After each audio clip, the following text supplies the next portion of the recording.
Hi, detective. Here's the autopsy report. It is probable that Mr. Rell survived for a short time after he was shot. However, Mr. Faraday died instantaneously from his stabbing.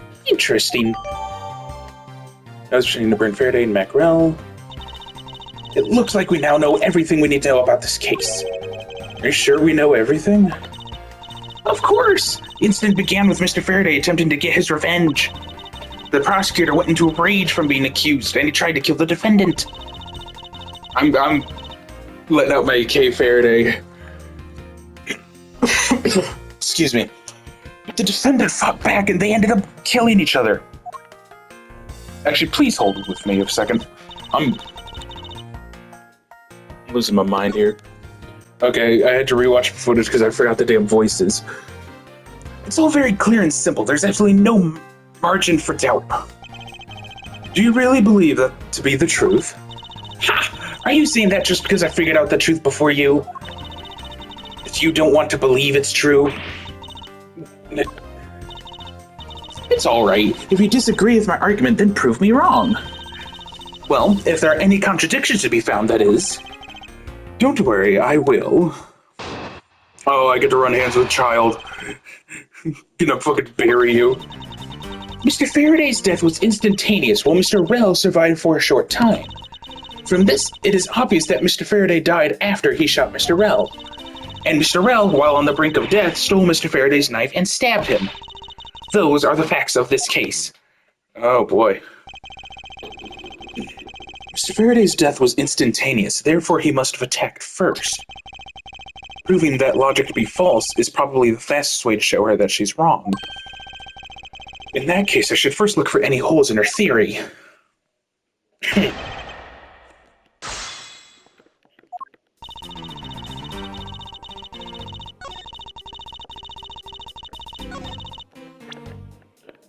Let me actually read the...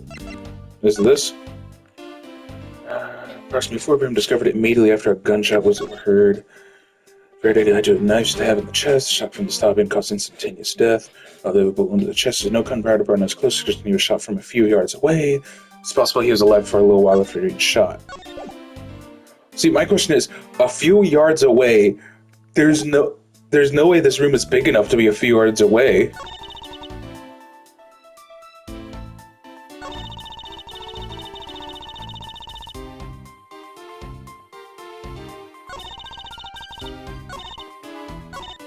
I'm like almost positive of it.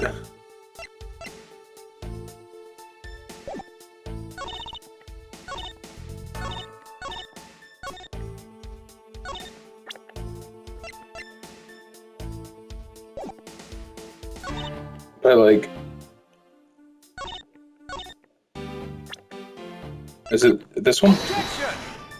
Nope. Francisca, I advise you take a look at this piece of evidence. And what are you trying to say with this? I'm saying that this piece of evidence doesn't contradict with my testimony. Damn it. Ow. Miles Edgeworth, just face it, I'm going to win our little competition. I have to calm down and do a better job of finding a flaw in her logic. See, I'm rookie Edgeworth, so I'm allowed mistakes. Do you truly believe that Mr. Faraday died instantaneously? I have the murder report right here. Mr. Faraday died instantaneously of shock due to being stabbed in the chest. There, you see? It's been documented, clear as day. That's, yep. Hold it! What about this one? Mr. Faraday shot Mr. Rell before he died? Do you have any basis for that statement? Let me guess, the notes again. Your foolishness has no end, does it? Now, I hate to repeat myself, however, Mr. Faraday died instantaneously. That's all the basis I need. Alright, so if Mr. Faraday died instantaneously, then he must have attacked Mr. Rell before being stabbed. You're finally beginning to catch on, I see. Hold it! So you believe that the dying Mr. Rell stole the knife from Mr. Faraday? Mr. Rell became desperate as he did not want to die. Human beings can do amazing things when they are put to the test. So, the two men struggled. And in the end, Mr. Rell was able to grab the knife and stab Mr. Faraday. The messy condition of this room is a testament to their struggle. Yes, my logic is perfectly sound. Can you really say that it's perfect? What are you insinuating? Nothing. However, I can't let what you said slide by without further inquiry. One must be clear and precise. So if you could append that statement to your testimony. Fine. Alright. He struggled and still used the last of his strength to counter it. Okay. So, okay. I'm guessing it's either the Grimesy notes or the bag. I'm gonna Grimesy notes first. It is not that. Blah, blah, blah, blah, blah, blah, blah, blah, blah, blah, blah, blah, blah. Heard this already. Ow.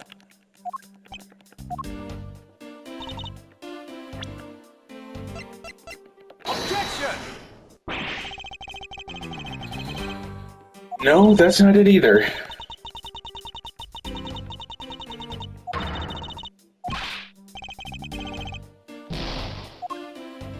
Well, it's gotta be the changed sentence.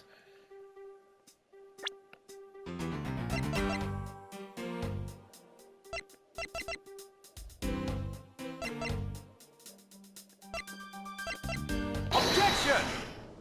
Oh, wait, what? Oh, I'm stupid as fuck. Okay. I'm not in the Edgeworth mindset. If the two men were fighting, their struggle would have surely caused quite a bit of noise. However, Detective Gumshoe testified that he heard absolutely nothing. Ha! You place too much faith in that detective's testimony, you know. But for the sake of argument, let's say there wasn't a fight. How, then, did Mr. Rell get his hands on the knife? Mr. Faraday's bag was sitting right here in lobby number 2. It is not hard to imagine that perhaps Mr. Rell saw a chance and took it out at some point. So, what you're saying is this. Mr. Rell took a chance when he saw the opportunity and took the knife from the bag. And then Mr. Faraday shot Mr. Rell after being stabbed. Isn't there something strange in Francisca's statement just now? Hang on, let me double check. Chance when he saw the opportunity and...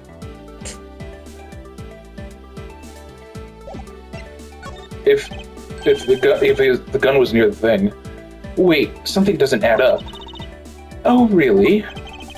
It's simply not possible for Mr. Faraday to have shot Rell after being stabbed.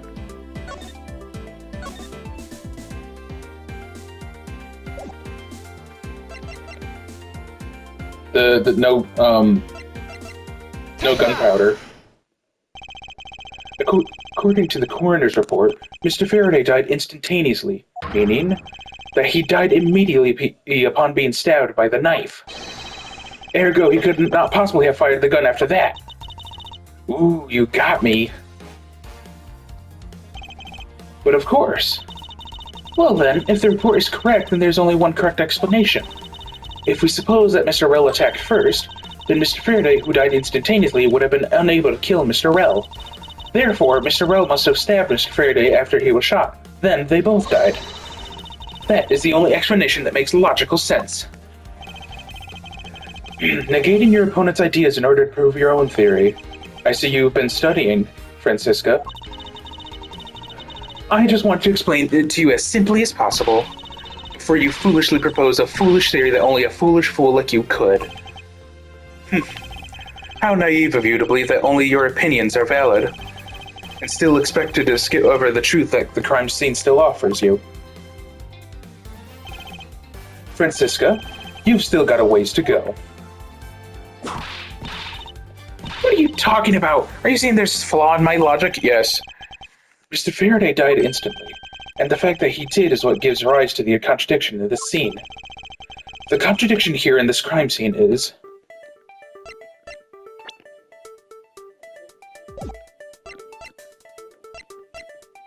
You order the body swap? Let me get this straight. What you are arguing is this. Mr. Faraday took the gun from his evidence bag and shot Mr. Rell. Then, the wounded Mr. Rell found an opportunity to take the knife and strike back. Upon being stabbed, Mr. Faraday died on the spot and Mr. Rell died thereafter. If that's the case, then how do you explain this? Take a good look at the order in which their bodies are piled. Yup. Mr. Faraday's body is lying on top of Mr. Rell's. Therefore, Mr. Rell must have died before Mr. Faraday. Impossible! Yes, I agree that it seems strange no matter what angle you approach it from. Which means the real mystery behind this screen is that we must solve is... What? No, not so fast, Miles Edgeworth. What now? I simply think that you ought to think a bit more outside the box. And that it's even clearer now that the incident started with Mr. Faraday's murderous intent. She sure bounced back quickly. An explanation won't be enough this time. It's going to take some very decisive evidence to prove her wrong. Oh, excuse me. Bad hiccup. It's just chance that Mr. Faraday's body fell on top of Mr. Rell's. Really. The two bodies fell into a pile, which indicates that they attacked each other at the same time. It really doesn't matter in the slightest that they fell in the opposite order. Didn't I just disprove that with gunpowder? I should know that Francisca's explanation isn't absolutely correct. All I have to do is find a hole in her logic. Once I do, I can then present her with the evidence that proves the contradiction. So thanks, man.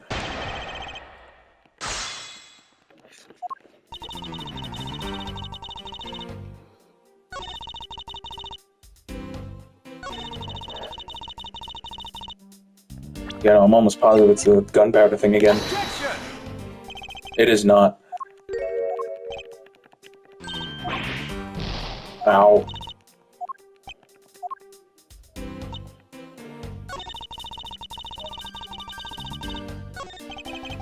Oh, whoops. The fact that the order that they attacked each other in varies from the order they fell in doesn't cause a problem for me. However, there's definitely one certain aspect that I'm having trouble swallowing.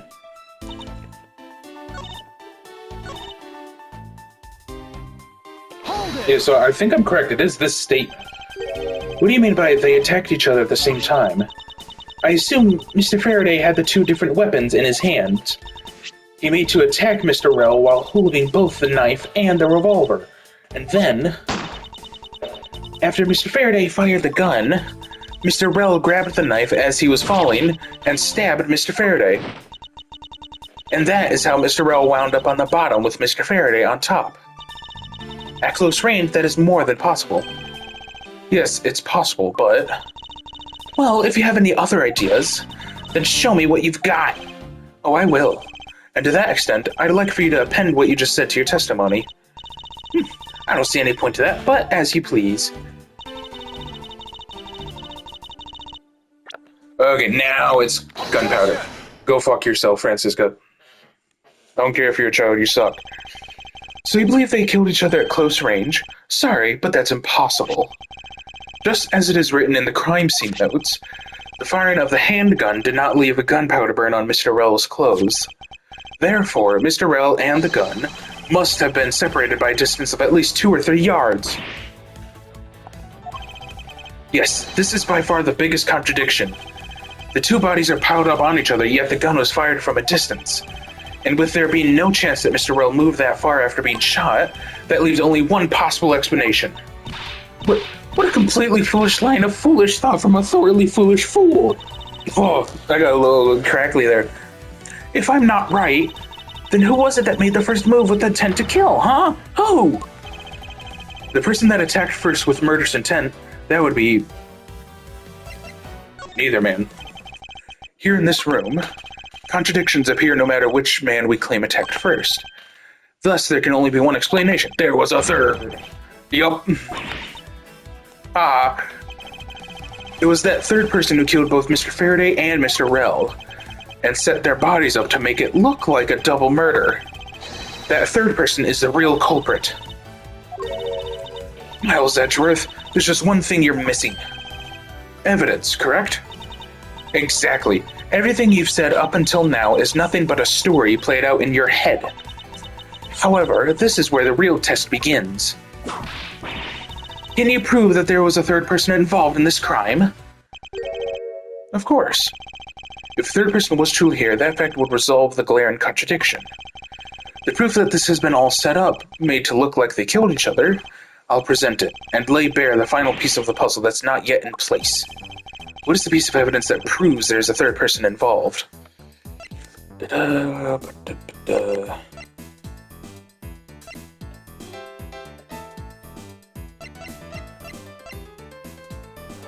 I'm guessing Hear me out.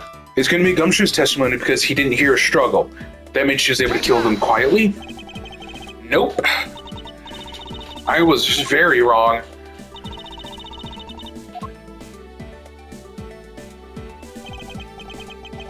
There's no need for an explanation. Well, I have no idea how to relate, so you just please explain it to me. Yeah.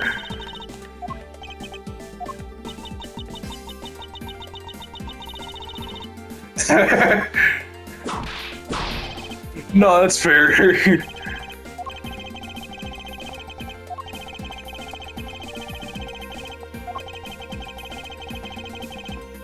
Okay.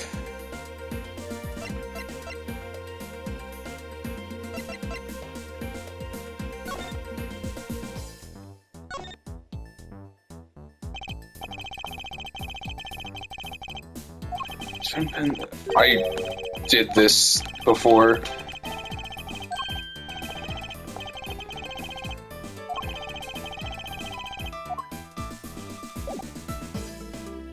Wait. Too late, fuck. So, it's not the testimony, is it the bag? It was the bag, okay. The gun in Mr. Faraday's hand and the plastic bag with his blood on it, these two items point to the presence of a third person. How so? Recall Detective Gumshoe's testimony. And so we bring it up to his testimony anyways, what the fuck? I was in the hallway the whole time, but I didn't hear a single peep of a struggle. If there wasn't a struggle in this room, then there shouldn't be any plastic bags on the ground, meaning that someone else must have deliberately scattered them around. Do you not see the possibility in this? Disregarding the gun for the moment, there's a high probability of blood spatter when a knife is used on a person. If the culprit held the knife with a plastic bag around it, they could use the bag to catch any blood spatter from when they withdrew the knife. Then, by spreading a few more plastic bags around, mixing the bloody one in with them, and arranging the room to make it look like there was a struggle between the two, they were able to conceal their presence.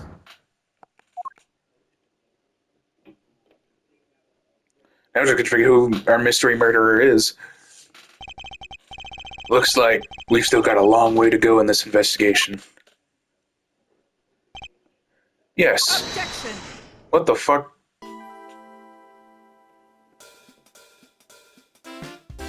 Oh man, the judge is seething. What the heck's up with you, pal? Mr. Bad, I advise you to place Detective Gumshoe under arrest. What? What's the meaning of this? Ha! Looks like you're not a man enough to discipline your own subordinates. Don't you dare. That detective claims he was there, standing in front of the door the entire time. But I have it on good authority that it was all a giant lie. Miss Yu, I ask that you please explain that last statement. I'll let His Honor explain it himself. I saw it with my own eyes, I tell you. During the recess, there was a period of time when there was no one in the hallway. What? See, Mr. Bad? So I ask you, why would a detective who's supposedly doing his job the whole time want to fabricate such a lie? Gumshoe, did you kill Faraday? No! Of course not, sir. It would appear that the one who set this whole crime scene up is that detective. This seems all a bit fabrication. I would really like to question the judge on this, which basically renders his testimony a complete lie and wholly invalid. It looks like your perfect logic has just come tumbling down, Miles. I was in the hallway the whole time, but I didn't hear a single peep of a struggle. Is that statement really a lie? Detective Gumshoe, you're now a suspect in the murder of 2 men. Now, spit out the truth, or so help me. But I haven't lied to anyone, sir. Honest. I really was there. I was in the hallway the whole time. Detective Bad, I ask that you please do not act without my permission. After all, I am the one that is heading up this investigation, am I not?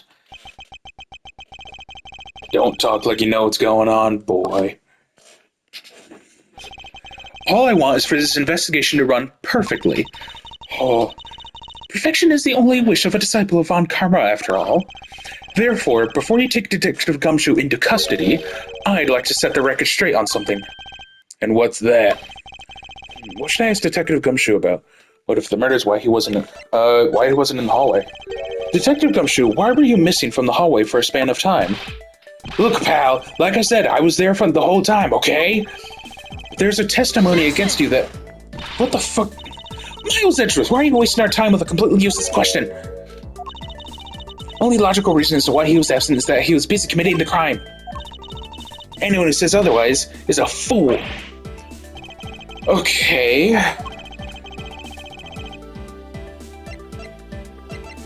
Motive, I guess. I suppose the one thing I'd like clarified is Detective Gumshoe's motive for committing this crime. Motive, huh? Gumshoe, you got a grudge against Faraday or anything? No, sir, not me. Not a single bad thing against Mr. Faraday, sir. Is that a fact? Oh my god. You really have a problem with lying, don't you, Detective Gumshoe? I'm telling you, I am not lying. The more unnatural you act, the more suspicious you become, you know. If you want a motive, Edgeworth, I have one for you right here. Could you please share it with us? However, be forewarned that I won't hesitate to object the flights of fancy, because all I'm interested in is the perfect explanation. You're serious, aren't you? Fine. You amuse me, so I'll humor you with a little courtroom practice. Alright. It was about a week ago. I saw the detective get chewed out by a livid Faraday in front of the precinct. He stood there super pale as Mr. Faraday yelled, "That's a salary cut for you, you nitwit." A brand new detective suddenly getting his salary cut. That's reason enough for a grudge. Well, how's that for the perfect explanation? Even without me metagaming and knowing how Gumshoe is and acts, right now he looks like he couldn't hurt a guy with this level of discreetness. You totally misunderstand me, pal. No matter how mad I get, I could never hold a grudge. Quiet. We can't trust anything you say. Sir. There's nothing wrong with the motive she proposed, per se, but there are some gaps in our logic that need to be filled in. Miss Yu's perfect explanation may not be so perfect after all. That was at all. I'm stupid. It was about a week ago. Hold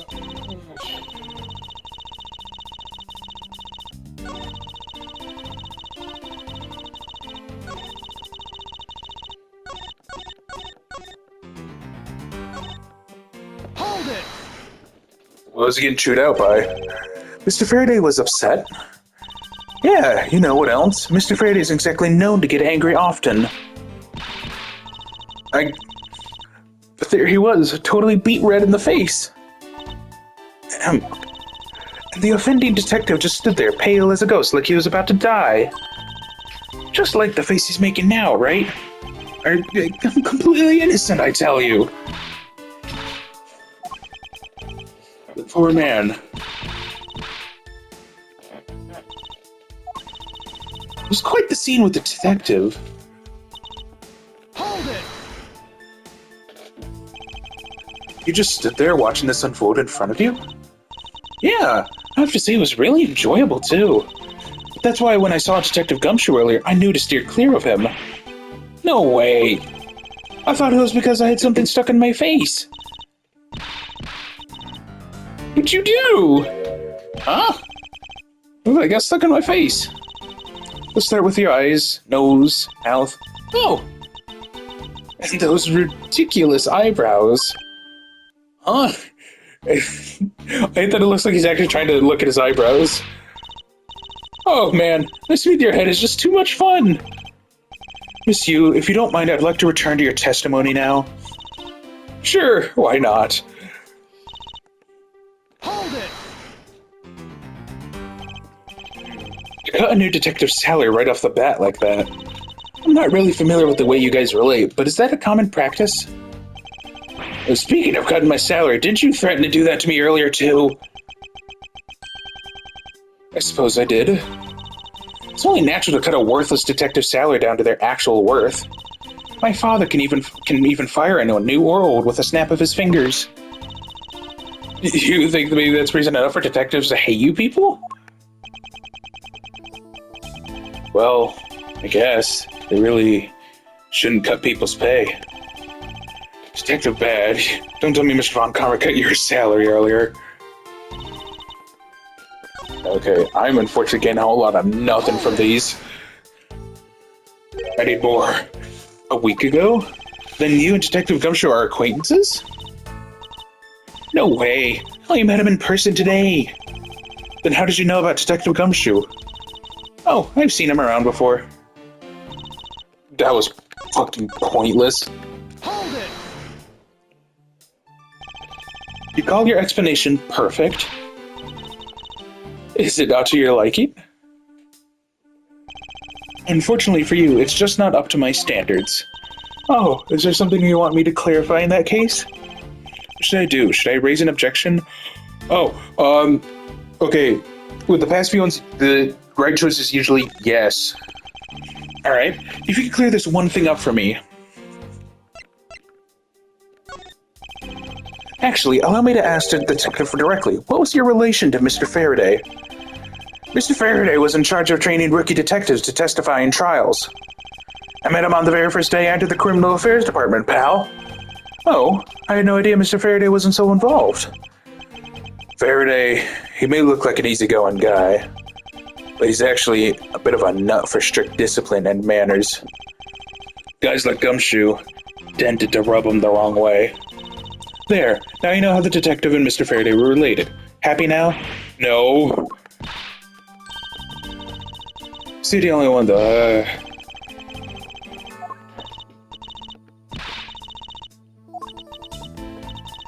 Baby.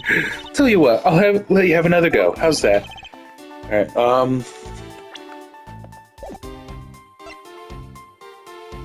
probably motive for killing Miss Rell. I understand Detective Gumshoe's potential motive for killing Mr. Faraday. However, what about his motive for killing Mr. Rell? His motive for killing Rell? I would know. If there was no clear motive for both of the murders, then I doubt this incident would have occurred, wouldn't you agree? Is there anyone else who might have had a grudge against either of the two men? Or should we look into that ourselves? Oh, in that case, I have absolutely no idea. What? That's impossible. She must know something. Can you please not glare at me like that?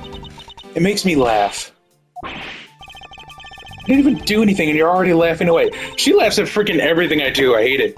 Well, anyway, the way I see it, as long as he had a motive to kill one of the two, this crime would have played out the way it did anyway. Oh? Would you care to explain your logic? And this time, please try to provide a truly perfect explanation. Perfect this, perfect that. Stop being so uptight. Is that a requisite trait for being a Von Karma? Miles Edgeworth, I demand that you shut this rude woman up. I wish you'd both be quiet for just 1 second. Oh well, I guess I'll just have to explain it to you kids. Alright, well, we moved on to the next fight. Motive to kill the men.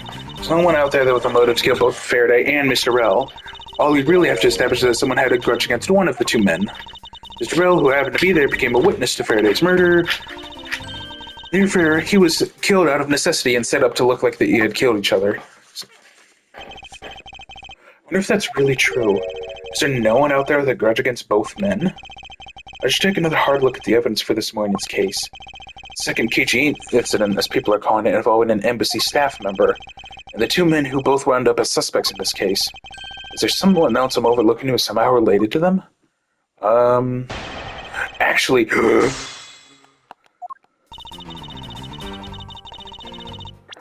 Yeah. The Manny Cochin. The KG incident was also headed up by, Faraday.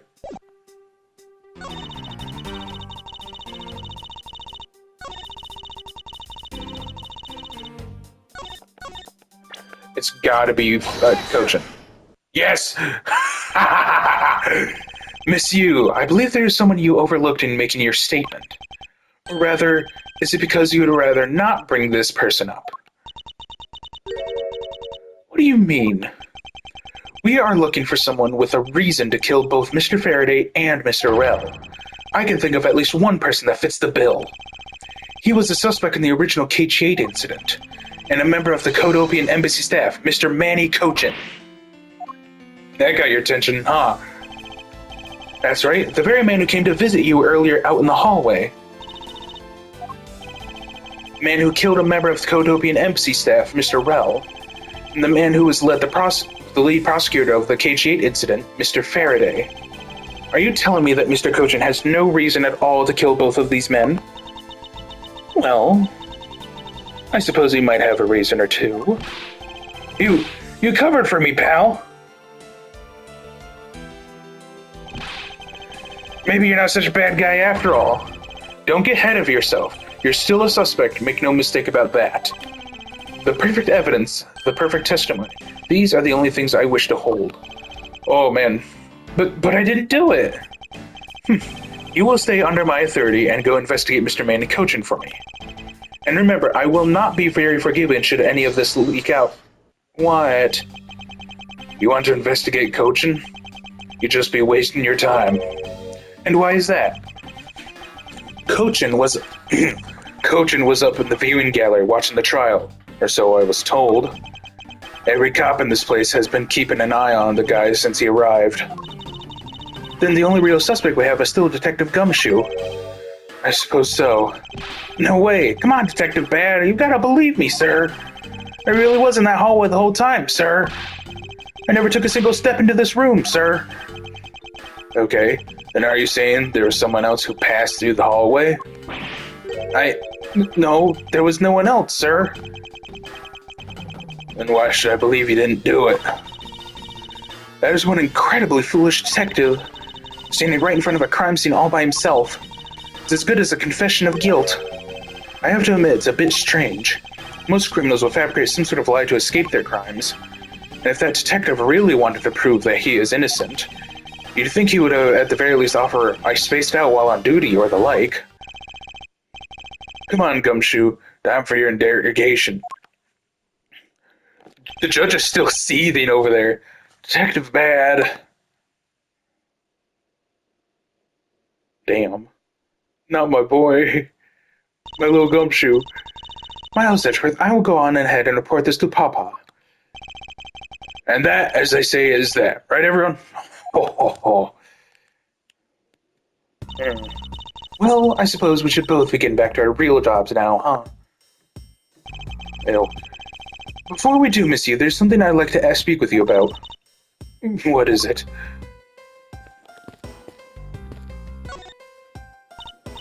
So, what did you want to ask me about? The current case of the murdered Codopian embassy staff member. I've heard that people have begun calling it the second KG8 incident. Only among you law enforcement types. And, what about it? I'd like for you to tell me everything you know about the original KG8 incident. I'm afraid I can't help you. I don't know anything beyond what was reported in the papers. No, I believe you know much more, since you are directly tied to the KG8 incident. I'd appreciate if you'd stop with the false accusations. Baseless outbursts are useless both inside and outside the courtroom, don't you know? I do, but I also know that I do have a leg to stand on here. Oh my god. You think you could stop making that ultra serious face in front of me? If you could please stop laughing for just 1 second. I'm not going to make any headway like this. I'm just going to have to show her exactly how related to the KG8 incident she is.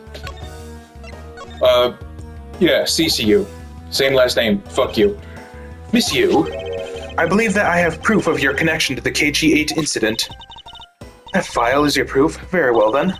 Why don't you tell me exactly how I'm related to the KG8 incident? You the victim, fuck you. Little bastard, trying to fucking slip your way out of this. Your connection to the KG8 incident is through the victim. The victim's name is CCU. You will note that she has the same last name as you. Can you really still tell me that with a straight face that you are not related to this case? No, she laughing. I win. Fuck you. Sorry, but we're not related. Bullshit. Just kidding. You asked that question with such a serious look on your face that I couldn't help but... Miss Yu, I ask that you please tell me the truth. Alright, I'll tell you everything I know.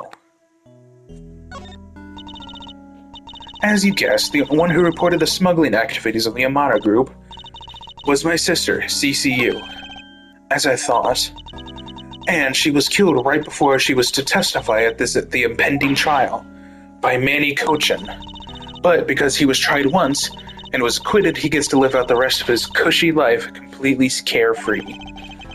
All because of a lack of evidence. No, I heard that the evidence to convict him did exist. What? I heard it from Mr. Faraday himself after Mr. Cochin's trial was over. Apparently, a man in black made off with the most important piece of evidence. Then the evidence had been tampered with? Isn't it just like a criminal to do something like that?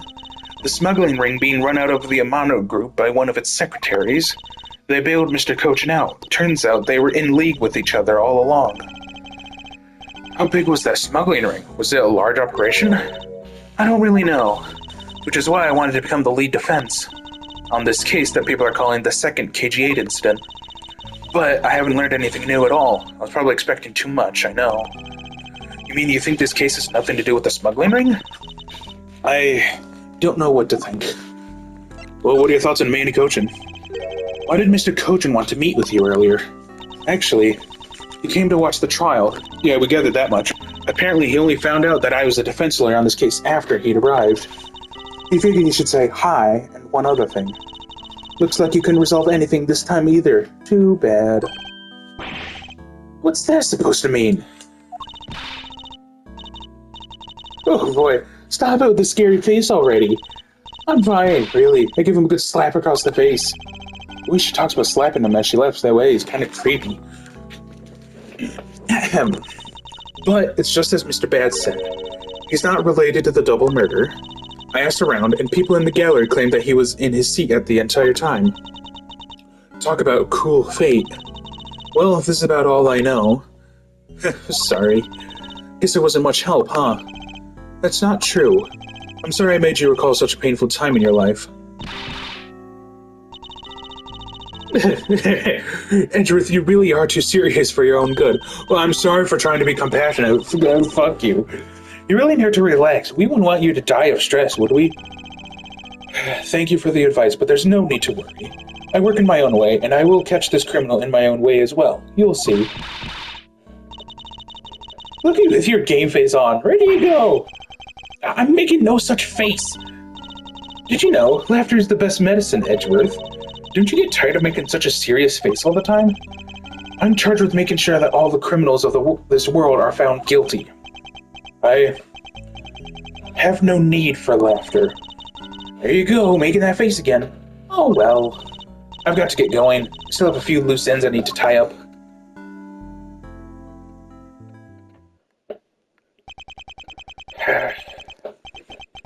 KG-8 incident and this murder investigation.